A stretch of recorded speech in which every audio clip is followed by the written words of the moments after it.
Assalamu alaikum wa rahmatullahi wa barakatuh. Welcome, guys. Welcome back. I haven't done a video in a while, but today I want to talk about this alarming rate of Islamophobia that I'm seeing online. I don't know how it is in the UK on the street level. I imagine it's pretty normal, but what I'm seeing online is a lot of outrage by people instigated by Elon Musk, who has been on a crusade against associating Islam with the barbaric acts of some Muslims. Now, first, I want to say outright that, of course, as Muslims, all 2 billion of us would agree that rape is not allowed or tolerated in Islam, and Muslims do not tolerate rape. That is clear. If you go to any of the 57 Muslim countries, go to any of the legal systems in the countries, go to any of their books, go to any of their prosecution rates, you will see that rape is not tolerated. In fact, the majority of Muslim countries have the death penalty for rape, okay, from what is widely known. So rape is not tolerated in Islam at all, and of course Muslims do not condone rape anywhere, whether it is rape in the UK or whether it is rape of Palestinians in Israel. Muslims do not condone rape. So this outrage now, this latest outrage that has now taken place, and which has been quite common over the decades, in fact, in the Western world, whereby as soon as a person with an Arabic name or a Muslim person or a bunch or band of Muslim people commit crime in the Western world, then it is not only those people who are on trial, but all Muslims, all 2 billion Muslims are also on trial. And in fact, indeed, the conclusion they draw is that the reason why these crimes were committed is in fact because of Islam. Okay? Islam motivated someone, a pedophile or a criminal, to perpetrate a heinous crime. The motivation was Islam. This is the way it's always presented in the media. This is how it has been for decades in American media, in American movies, in mainstream media, CNN, BBC, ABC, all these media outlets. I've seen it for decades now. So this is nothing new. Okay, we just didn't expect it to happen so suddenly, and for it to come from Elon Musk specifically. But Elon Musk has now gone on this crusade. He even put out a tweet where he said that he showed what ISIS did to the Yazidi woman, which was heinous and terrible. And ISIS was a terrorist organization, is a terrorist organization, and has perpetrated heinous acts, heinous crimes that no one agrees with in the Islamic world. And ISIS is not, although they call themselves the Islamic State, is not an Islamic organization and is in no way representative of Islam. And this is what Muslims have collectively said since its formation. Okay, in fact, we know that ISIS is a creation of non-Muslims. Let me just say that ISIS is not even a creation of Muslims. Okay, it's a non-Muslim organization under the banner of with the express purpose of causing chaos in the Middle East, and also to tarnish the name of Islam. Okay, so for people to think in the Western media that Islam is represented by this handful of thugs who call themselves ISIS. So anyway, so he tweeted and said, okay, what if this happened in Europe? Meaning, if Muslims enslaved Europeans and took them as sex slaves, like ISIS did with the Yazidi woman in Iraq. Okay?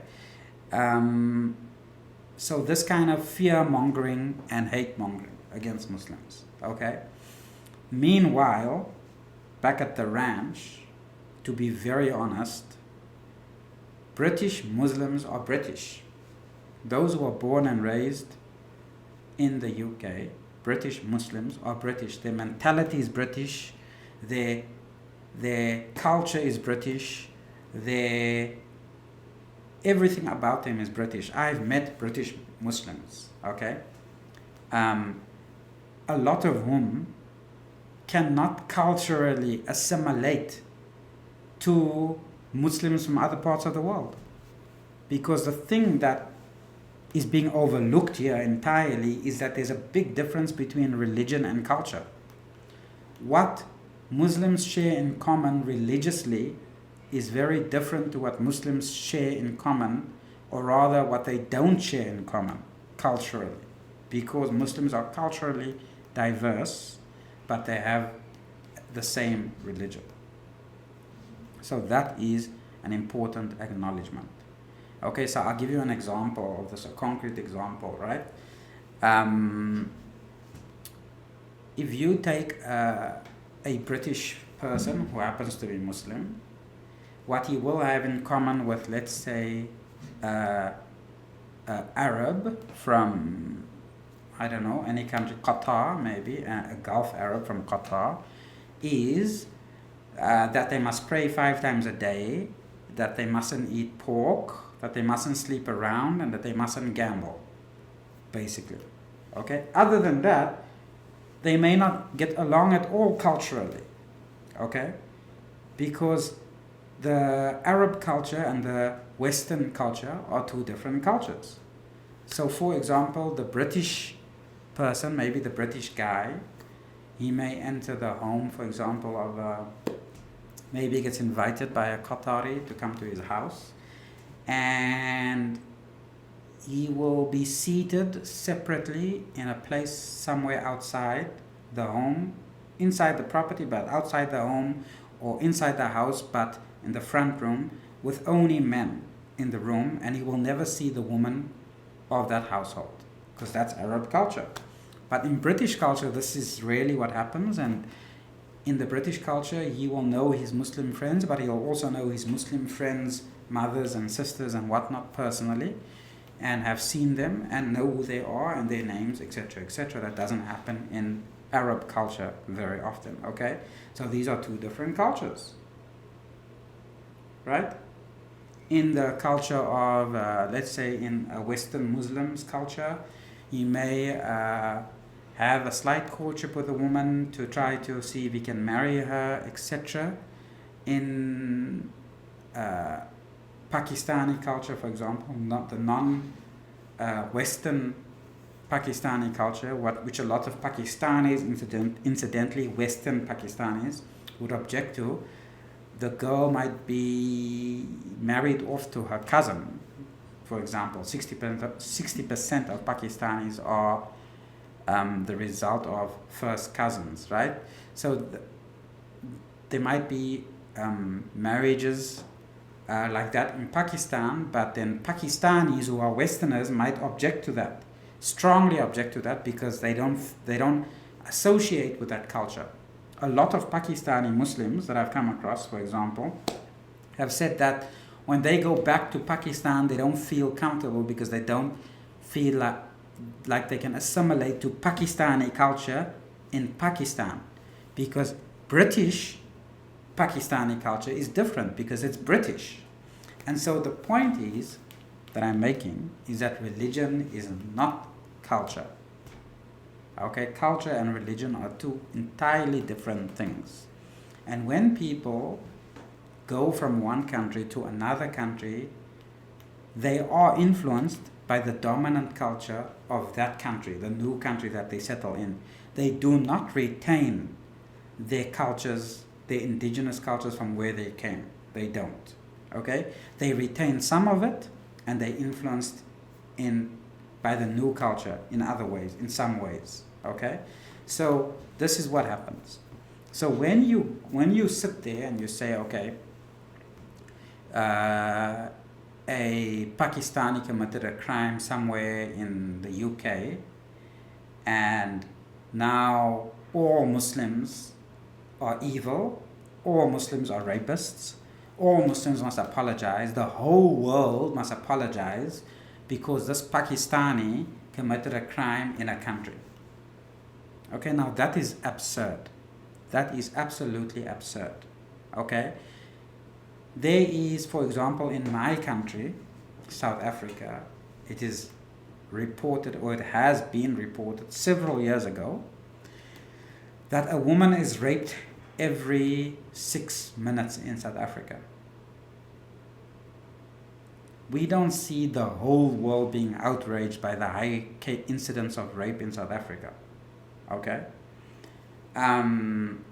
When that Indian guy came to South Africa with his wife on honeymoon to kill her for the insurance money, South Africans didn't demand an apology from India, from the whole of India and from all Indians, as an example. Okay?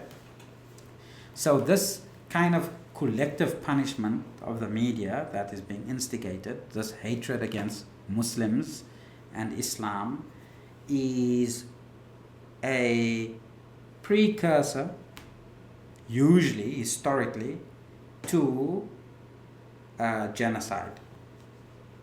Because you see, first you need to villainize a people. You need to make it appear as if they are, in fact, another species altogether, and that they are wholly evil, they and their religion. And then, when you kill their women and children, like is being done in Palestine already, right? Then you can say, well, it's justified. You know, little 2-year-old Ahmad was going to grow up to be a rapist anyway, because Muslims are rapists, right? Little 4-year-old Fatima was going to be a criminal in any case, because Muslims are criminals. So it's okay. Let us we can do what we can commit genocide against this band of people, because if we rid the world of Islam, the world will be a better place. So let us rid the world of 2 billion people who self-identify as Muslim. That is where this story ends up, and why this kind of rhetoric is dangerous. Okay, it is dangerous because the world has seen it before. When there was a Holocaust against the Jews in Germany, it was preceded by rhetoric which portrayed the Jews as a collective, Jewish people, as evil. And that's why there could be a Holocaust. Because people don't have it within them to perpetrate a genocide and a Holocaust against people that they self-identify with as humans. They first need to other them, they first need to portray them as wholly evil and wholly different and another caste and another breed, to then perpetrate a Holocaust.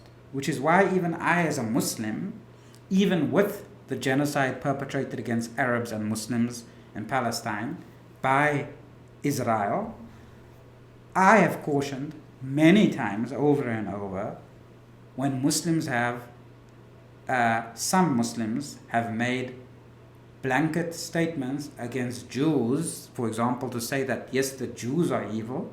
I have cautioned even Muslims and said, no, that's not true. You cannot say the Jews are evil, because not all Jews support the massacre of Palestinians. Not all Jews even support the state of Israel. Not all Jews are Zionists. So you cannot say all Jews, because that type of rhetoric is what results in persecution.